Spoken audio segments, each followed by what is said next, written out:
Yeah, yeah, yeah, Ergo. Hey, hey, hey, hey, look. Hello, hello. Welcome back to another episode of the Millennial Dungeon. As you all already know, I'm Amari, also known as Afropuff. Unfortunately, but kind of fortunately, our wonderful host Steph is out today. And so you get a special treat of having me and Sylvette for Hey, this episode. the ladies. Yes, I'm excited. I'm pumped. Me too. It's very nice to meet you and to be doing this with you today.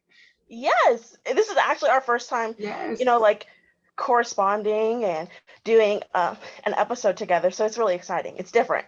Yeah. But so today is a really big day in Philly, um, because today was the Odunde Festival.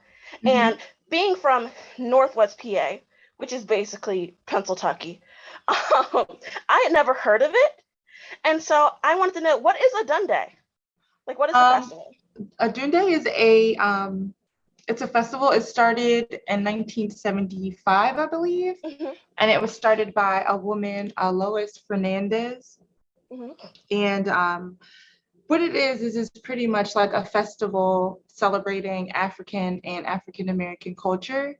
Hmm. And it's actually originated, I believe, it's a Yoruba tradition Hmm. from the people in Nigeria. So this is actually like a New Year celebration.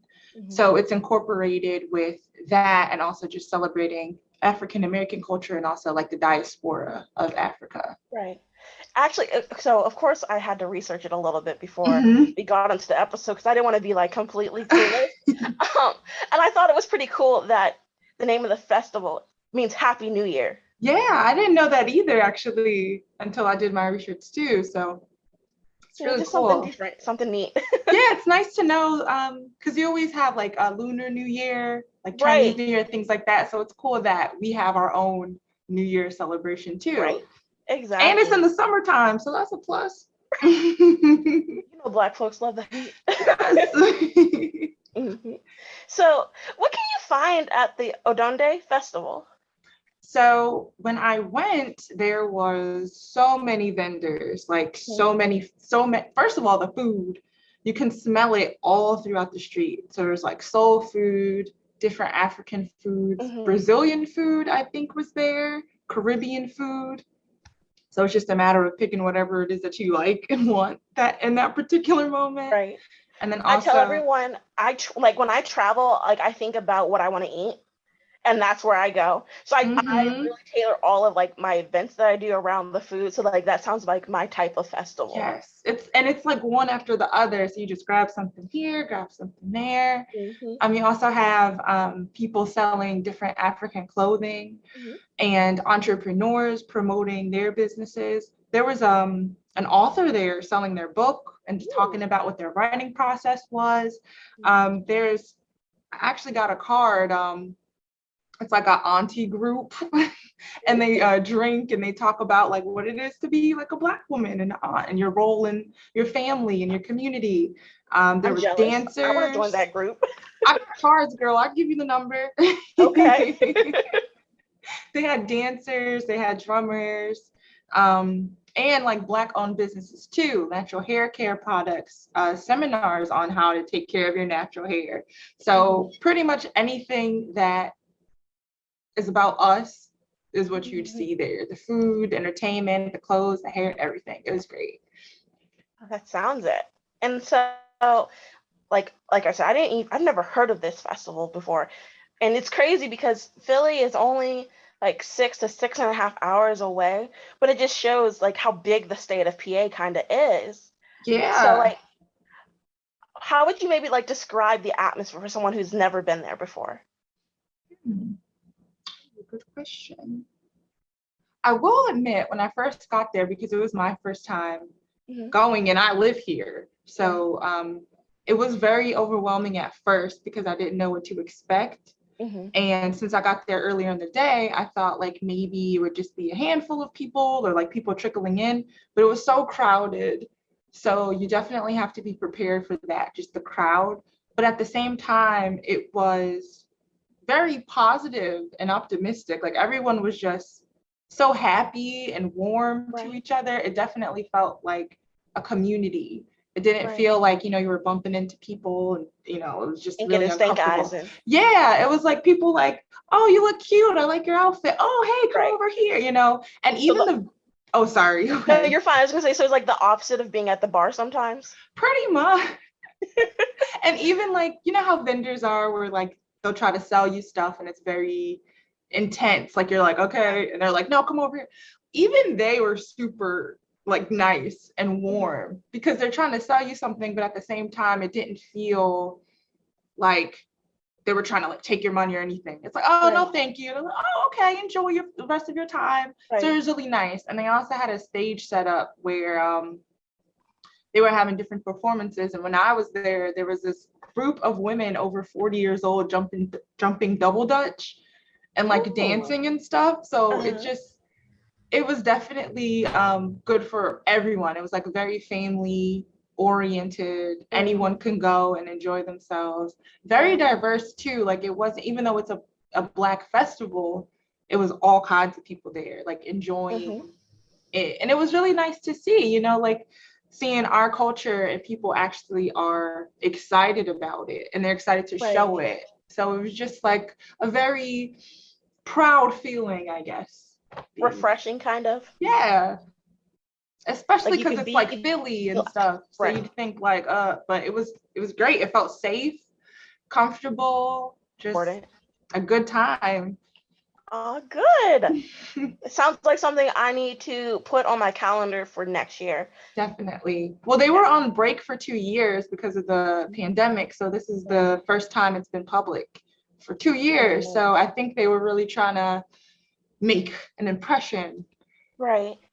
So it And in worked. my reading, I saw it happens on the second Sunday in June. Mm-hmm. So for our viewers who are maybe interested in it, you have to remember that too. Yes, second Sunday in June. In my reading, I saw it attracts like 500,000 people for a one-day festival. Yeah, I could see it. I could see it. Well, and it takes place over multiple blocks, so then that way, I'm sure, as you're saying, it was crowded, so there was a Mm-hmm. lot of people. But imagine over a course of a couple blocks, it makes sense, like 500,000. Mm-hmm. That's I think amazing. it was like 15 blocks. Holy moly. Yeah, I tried to walk as much as I could, but I'm pretty sure I still missed something. Right. So it's one of those things where I definitely want to go next year and hopefully I can see the whole entirety of Right. it. It almost sounds like something that you can't see all of it, but every year you get to experience a different part of it. You know what I Mm-hmm. mean? And Yeah. you can maybe come back to things that were like your favorite and touch those and then find something new. Yeah. And I mean, I kind of messed up because I would find certain attractions and spend more time there and not realizing, oh no, I didn't get to see this over here. But it was just so good that I couldn't I couldn't leave. Right. You're enjoying yourself. Yes. As I'm like, you what time? should. Oof. What was your favorite part of attending then? Um, I felt really proud to see like the entrepreneurial spirit of younger people. There was this little boy who had to be like 8 or 9 years old selling juices and water, like hustling, really doing his thing. And like I had to buy something because like he's Right. looking up to people and he's just like trying his best. And to see like groups of like dancers and stuff who are, this is like their first year going too, and they're going and they're like performing, and then seeing like small Black businesses there promoting their business, which was cool because a lot of it, like I've never heard of those companies before, or like, yeah, you can find them on social media, but if you don't know it, then you wouldn't even know where to look. So Right. I think that was my favorite part. We're seeing like smaller businesses, Black owned businesses get to show themselves in the best way in the way that they want it to be seen. Right. By people who would probably get the most out of their business, especially the younger people, because I thought it was so cute. Right. There's nothing like a little kid selling drinks or selling anything, honestly. It makes you want to buy it more. Yes, I'm like, how can I say no to his little face? Like, boy, Right. take my money. Take it all. And the juice was so good too. So he did his thing. I don't know if he made it or what, but Right. he's on to something. Right. So is it a family event? Did it seem like there were lots of families there?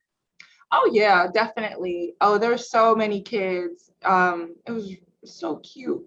But it's one of those festivals where like it's not necessarily promoted as a family festival, but it is because everything was appropriate for everyone. It wasn't anything that was too Risque. inappropriate. Yeah, like people weren't dressed in a weird way, like not weird, but like in a suggestive way. Provocative. Yeah, it wasn't provocative.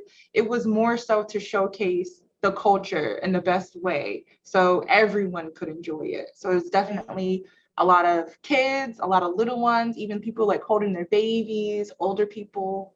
I wish I would have had more family to go because I think they would have gotten a lot out of it too. Right. But it's definitely a good environment for families.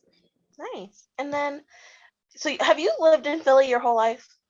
Yes, I Okay. did. So born and raised, kind of. Born and raised. So why do you think festivals like this, like why this festival is important to Philly, especially the Black communities of Philly? Well, I think it's the biggest festival of its kind that's like this in the country. And I think it's important because it's just good to see our culture shown in a positive way. Right. And it didn't seem like, at the same time, it didn't seem like it was all about the individual, if that makes sense. Right. Like it's not about making this particular group look better or whatever. It was just like this is what we have to offer. And it was Right. things that you don't really see celebrated, like the dancing and the hair care and the clothing. It was like authentic and it felt empowering, I guess. So I think it's important because we don't really have things like that in the city for Black people, for African people that really celebrates us for us in our way, you know? So it's nice to have it because I mean, every other group has it, you know? Right. So like, why not us? And why Right, can't it be fun and safe, but also like enriched in so much of our culture and like, you know, why can't it be all those things? And it right. is. Well, good. It is needed because like in Erie, we have a German fest, we have an Italian fest, we have a Polish fest, you know, we have an Irish fest, but we don't have any festivals celebrating Black people, Black accomplishments, the African culture, African diaspora. But there is a large immigrant community of people from Africa in the city I live in. And so it is sad sometimes because the idea that we can't have festivals, we can't have certain events because quote unquote Black people don't know how to act or, you know. And I've talked about this in other episodes how I feel like we've lost in the US a lot of our sense of community. It's very individualistic. And I'm sure like in big cities it's even worse in some ways just because there's so many people and everyone's busy and everyone's thinking about their own agenda, where I need to go, where I need to be, etc. But when people are coming from like those different African countries and different tribes and communities, they're used to being exactly that, you know, community. So having like that opportunity to kind of feel like community again and be like, wow, I'm proud to be Black, I'm proud to be Nigerian, I'm proud to be Ghanaian, I'm proud to look like these people. Yeah. And that's what I meant too. Like it wasn't, when you go there, it's not like, oh, the Nigerians are over here and the Ghanaians are over here and the Senegalese are over here. Like everyone was together, embracing each other, loving each other, and being a community. Right. As we should be. And I think we are. It's just not shown. So it's nice to see it because it is there and we do have these ties to each other. And it's nice to see it. Right. Did you get to hear any of like the music? I know it's, you know, we've been talking about it being Black Music Month. Well, there was some drumming, a lot of African drumming. And then there were people who actually were musicians themselves, and they had like their music playing at their booth. So you walk past like, oh, what's that? And it's them. So that was really nice too. Right. I think I saw on a flyer that Dougie E. Fresh was Yes, performing. I missed it. But yes, he performed a little bit later. It was the possibility of rain, and I didn't want to rock the boat too much, so I thought, oh, let me get out of there before it gets. But apparently it didn't. So Aw. I definitely get it, because like, I don't know if you're natural, but even if you're not, if your hair is pressed or, you know, relaxed, the last thing you want is to get rained on. yes, it went with my whole look. If my hair got wet, it would have been a wrap. Like I would have, it's over. I understand. It's the kryptonite sometimes, you know, especially because it takes so long to do. Yes, and it's like it get messed up like that after Mhm. you spent all this time to do it. So I did not want to roll the dice on that. I definitely get it. But so it sounds like you had a great time. I did. My only regret is that I wish I planned a little better, and I wish I got to stay a little bit longer because, Right. like I said, there's so much to get through that you do not want to rush yourself because you might miss something and then you're like, oh, I was right there. So yeah. Mhm. So what I'm hearing is for when I come next year, to get there early and be prepared for like wear your walking shoes. Yeah, wear your walking shoes. Also be mindful of parking because Mhm. parking in Philly is already kind of iffy. Right. The parking authority be on you. So you gotta make sure that you Right. find a good spot. Or if you don't want to drive at all, which would probably be the best, find like a good route on SEPTA to get there. Mhm. Just comfortably, bring money because you're gonna want to buy stuff. Be ready to spend. That's Be ready to spend, and yeah, be hydrated because it's hot and right. Buy from the crowded. little kid vendors so then you can get your Stock up refreshment, on your refreshments from the little ones. your electrolytes, your minerals. Yes. And maybe we're like a protective style. Like I did not do that. So maybe we're a protective style too, if it is hot or humid or like drizzles or something like that. Right, right. So watch out for your hair if you're a girl. Yeah. Mm-hmm. Okay. Um, and you might not know the answer to this question, but like my dad is a vendor at festivals and fairs. Um, and so like it's funny that I've never been to Philly because I've been all over the state of PA, and I've been like towards like the middle to eastern part. I've been like to the Poconos, Mm-hmm. um, and that type of stuff. And I've been all over Ohio and all over New York, but I've never been, you know, to That is southeast. wild. Right, You right, exactly. Um, but do you know if like anyone can be a vendor, or do you have to live in Philly? know what? I'm not sure, but I would think that anyone could be. Right. Um, Check out their website, kind of. yeah, I haven't really noticed too much like Right. whether or not people were local. Right. But I'm assuming like if you're in the area, maybe like tri-state area or something. Mhm. But I would definitely look into it. The person who I guess coordinated it, she seems to be very accessible. I Okay. feel so terrible. I didn't even write down her name, but she's very involved with the community and with the people who were there being vendors. So I think Right. as long as you check with her, like if there's a committee or something, they'd probably hook you up. Right. Well, if anyone has any other questions about the Odunde Festival, I definitely would check out their website. It is odundefestival.org, ODUNDE, festival.org. And so you can find out more about this wonderful cultural experience that they have in Philly. Yes. Hmm.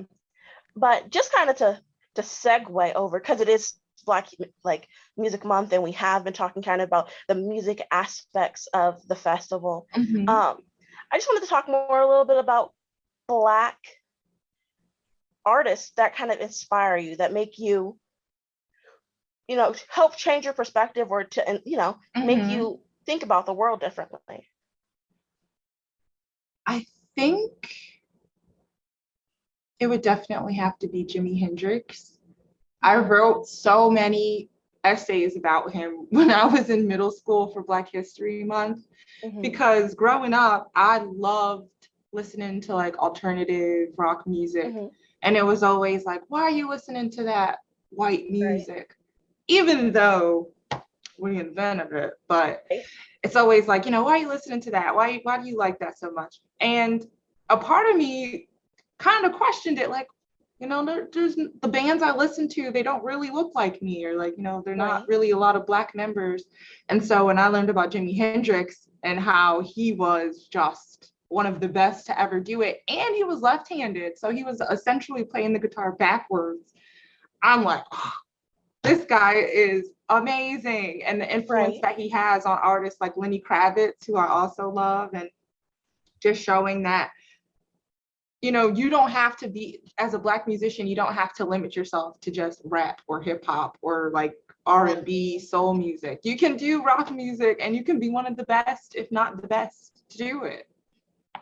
That's true. I had that experience too, especially like in middle school. I always have like lived in I've always been like around predominantly white spaces. Just Mm-hmm. growing up, I went to a Christian day school from third through eighth grade. I went to a college prep school that had Black kids, but not nearly in the same numbers. Mm-hmm. We were maybe like 10% of the school population, 10 to 15% of the school population type Mm-hmm. And then situation. reality, that's like a handful. So it's Right, not that much. exactly.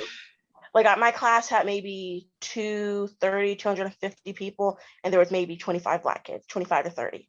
Oof, So, yeah. you know, I definitely get that whole, you know, having people question your interest in what you like and having people say, oh, that's white people stuff, or, I got you're not really Black, stuff like that. And Yes. mhm, I'm like, dang, because I listened to Paramore? What? right, from white people and Black people, but I got, or you're an Oreo, I got that from a white girl once, and I was just like, because I like what I like. Exactly. Because I like Paramore, I like Flyleaf. Breaking Benjamin was Yes. recently in Erie, and it took everything in me. Like, I almost went to the concert Oh, just because, even though I don't listen to them anymore, it was like nostalgic. I the was like, nostalgia, yeah. but so learning like Black people invented rock music, and then it was kind of co-opted as per usual. It's like a big thing because I feel like a lot of Black people forget those things. Yeah. They just gave Originated it so up. exactly. And so why are you critiquing me? you know, If I'm glad anything, like you're being like more authentic. right. Something like that. Yeah. For me, modernly, like, or rather, I don't know the right word. It's fine. Currently, like, I love English. I'm an English teacher, and so Uh-huh. I think of words, and then I'm like, "Am I using it right?" I'm just gonna The skip it. grammar and yeah. Yeah, all the time. I'll know the word I want, and then I'm like, "Ooh, It's like when you say conversate, converse, right, talk. exactly." Um, but currently for me, like Lizzo is an inspiration, and not because like I know there's a lot of critiques people have about her style, and for me that's neither here nor there because Mm-hmm. we have to remember the negative stereotypes often put on Black women, but especially Black women who are of a darker complexion and who are bigger. Yes. We've been given this mammy stereotype, which is basically the Black women are fat and unattractive and only good to be caretakers. And we're kind of like reduced from our femininity in that Mm-hmm. kind of perspective. And then it's carried on, for centuries. And for to have a fat Black woman who's very talented and who is not afraid to be sexy and Mm-hmm. putting it in your face for a point is inspirational to me. Not because she's trying to tell everyone who is big or who is uncomfortable in themselves that they need to, dress provocatively. It's more so that she's saying you're allowed to take up space. Yeah, you can do it. You're allowed to matter. You do not need to, you know, like I'm a bigger woman, I'm a plus size woman. And the idea that you have to wear layers, that you can't wear bold colors, that you can't wear prints, that you have to kind of make yourself smaller and swallow your pride, swallow the things that make you feel good to make other people comfortable and their biases against you doesn't sit well with me. So she's not telling everyone they need to go on a plane with their butt hanging out, but she's making it okay for people who maybe don't have those role models in their life saying you can be who you are, to say, you know what, I can take up space. I can wear a crop top if I want to. Yep. I can live my life authentically to me, and that's so important. And her music is so empowering. It's never degrading men. It's not degrading women. It's more about living your life and being happy and choosing that happiness for yourself. Yes. And she definitely, I think, can be inspirational to any, I mean, of course, what she represents is that as a bigger Black woman, you can be whatever you want to be. It's not just this way. But I think she also is inspirational to any woman, because sometimes her song About Damn Time, I watched that video, I was like, yes, this is me. I feel this.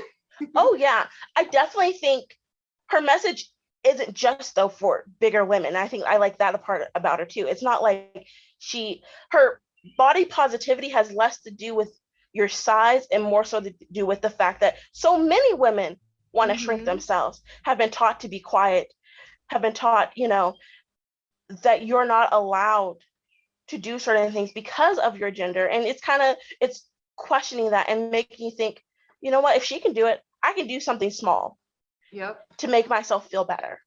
And I love to see it. I love to see, like, even at the festival, bigger women and their little shorts and their outfits and their skirts and stuff and like their prints. I'm like, oh, okay, girl, yes. Don't hide it. It's summertime. Let it out. Let us that's a swimsuit body is your body. Like, you can wear whatever you want. You can do whatever you want. So just embrace it. Right.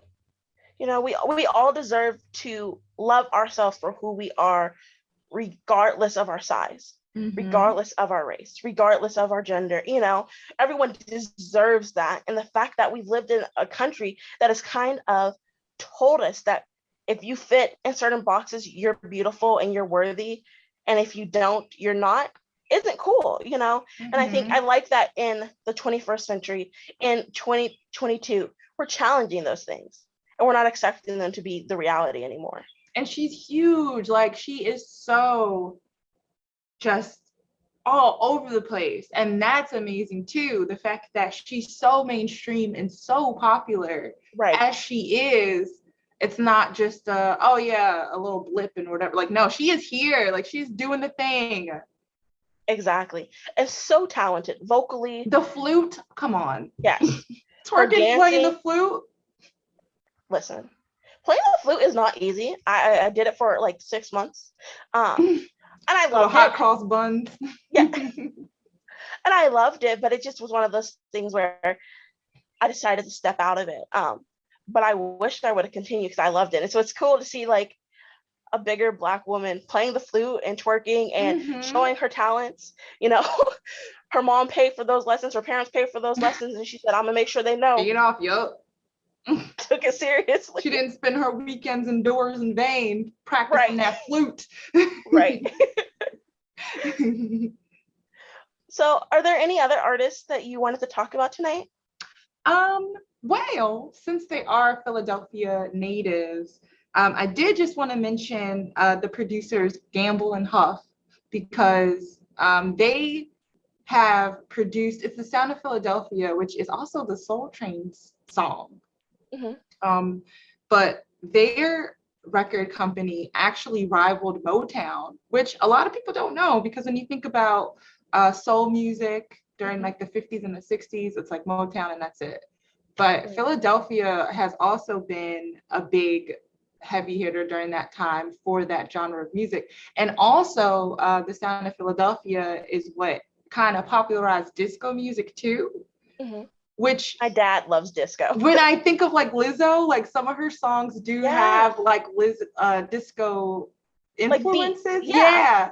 So it's cool to kind of connect that too. But also like you have like the OJs, the Stylistics, Harold Melvin, and the Blue Notes, like I think even Michael Jackson, they have songs that were written or produced by Gamble and Huff and the Sound of Philadelphia Wow. and things like that. So it's like Philadelphia is Full of talent. it's unfortunate that like today it's not as prominent in music as far as like artists who come from here.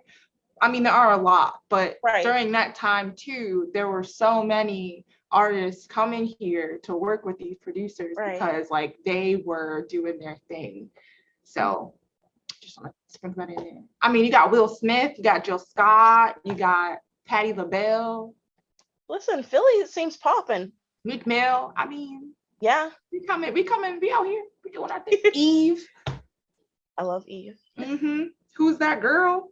She's that girl. Right. La la la la la la la. Well, I think that's it for this episode. So thanks for coming. Thanks for watching. I'm Amari, and this is Sylvette.